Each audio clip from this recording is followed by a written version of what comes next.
আমার আল্লাহ বলে এই জমিনটা আমি পুরায়া তামা বানা দিব। এই জমিনের মধ্যে যত পানি আছে পানিগুলো আমি আল্লাহ পুরায়া ছাই বানা দিব। যেদিন কিচ্ছু বলতে কিচ্ছু থাকবে না, সেদিন থাকবে শুধু আমার আল্লাহ।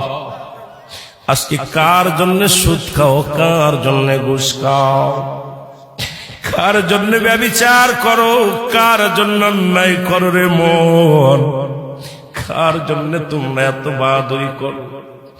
আরে আজকে একটা কথা বলতে গেলে কষ্ট হয়। এই জমিনটা আল্লাহ পুরায়া তামা বানায়া দিবে। এই জমিনের মাটিগুলো পুড়ে হবে তামা। এই জমিনের যত পানি আছে পানিগুলো পুড়ে হবে ছাই।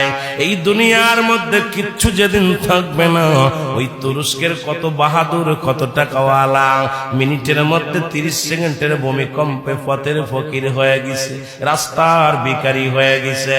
আজকে তুমি দুনিয়ার মধ্যে কতই না মস্তানি করলা, এই দুনিয়ার কিচ্ছু নিয়ে যেতে পারবা না।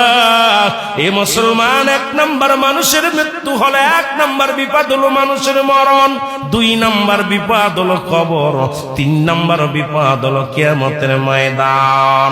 একবার কেন চিন্তা করো না রে মন, একবার 1 নাম্বার মরণ, 1 নাম্বার বিপদ হলো মানুষের মরণ।